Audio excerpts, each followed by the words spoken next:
Magandang araw po, welcome po sa aking channel, Love9 TV.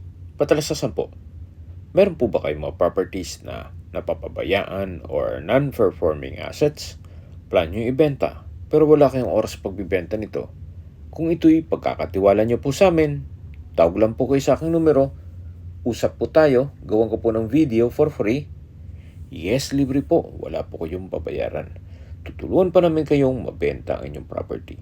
Kami na po bahala sa marketing, sa boosting or paid ads, even sa tripping. Hindi na po kayo mapapagod sa pag-entertain ng mga buyers. Kami na po bahala sa lahat. Tawag lang po kayo. Nandito po tayo ngayon sa Burgos, Pangasinan kung saan meron po tayong bagong video presentation. Isang residential commercial property na may lot area na 9,000 square meters more or less. Ito po ay titulado, buhay po ang may-ari, kaya wala po kayong magiging problema sa documentation o sa transfer ng title. Patag na patag po ang lupa, kaya usable po lahat. Wala pong masasayang. May access na rin po dito ng tubig, kuryente at internet provider. Napakatahimik po ng lugar, sariwang hangin at sa klima naman po, banayad lang, hindi naman siya ganun kainit at hindi naman ganun kalamig. Meron na rin pong mga fruit-bearing trees sa loob nitong property. Meron pong saging, mangga, nyog, bayabas, at marami pa pong iba. Marami po kayong pwedeng i-project dito.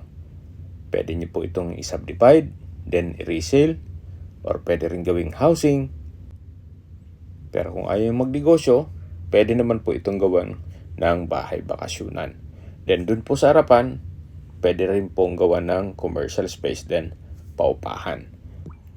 Ito pong property ay hanggang sa dulo. Gawa ng ang hugis ng lupa ay pahaba po. Maisingit ko lang po. Ito po yung National Highway kung saan dito po ang frontage ng property. So marami na rin pong kabahayan dito. Kaya ito po ay accessible ng public transportation. Pasok po tayo dito sa loob ng property kung saan dito ninyo po matutunghayan ang kagandahan nito. Yan po, patag na patag po siya. Hanggang dito sa dulo. Napakaganda po. Habang pinagmamasan nyo po ito, pag-usapan natin ang distance, location at travel time. Mula po sa bayan ng Burgos, kung saan kumpleto na rin po doon gaya ng public market, groceries, convenience store, remittance center, at iba pang business establishments. Ang distance is 2.7 kilometers at ang travel time is 4 minutes. Mula naman po sa Dasol Public Hospital, ang distance is 3.5 kilometers at ang travel time is 5 minutes. Yan po yung lagi kong binabanggit sa aking video na dapat nyo i-consider sa paghanap ng property, yung meron pong malapit na hospital. Hindi ko naman po sinasabing sakitin kayo. Yan naman po ay for emergency purpose lang naman.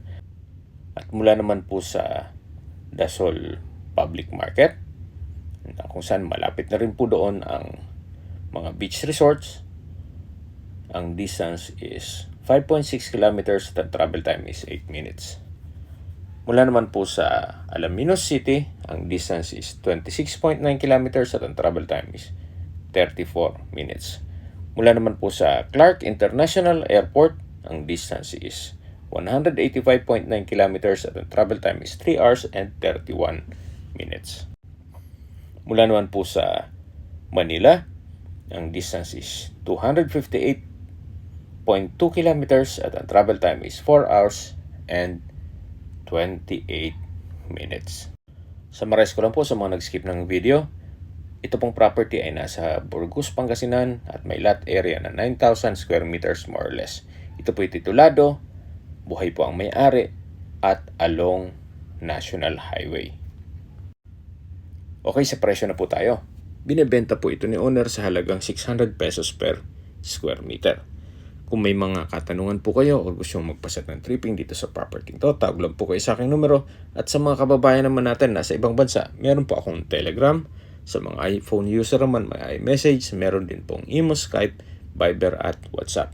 Same number lang po, 0917-316-3399. Sa mga nagtatanong naman po ng aming Facebook, meron po aming Facebook page na Nov9TV at Facebook Reels Video. Meron din pong TikTok at Instagram. Meron din po kami ibang YouTube channel na The Nov9TV channel at AC Listings. Sana po na ibigyan yung video presentation. Paki-like and subscribe na po sa aking channel para ma-update din po kayo sa aking future listings. Kung sakali po hanap nyo ibang lokasyon ng property, meron din po kami ibang listings na pwede nyo pagbilian. Huwag po kayo mag-atubiling tumawag sa amin and let us know your budget para malaman namin kung anong property pwede namin ilok sa inyo. Sa lahat pong viewers, subscriber at nagtiwala po sa amin, salamat po sa suporta. Ingat po kayo lagi at atong pamilya. Maraming salamat po.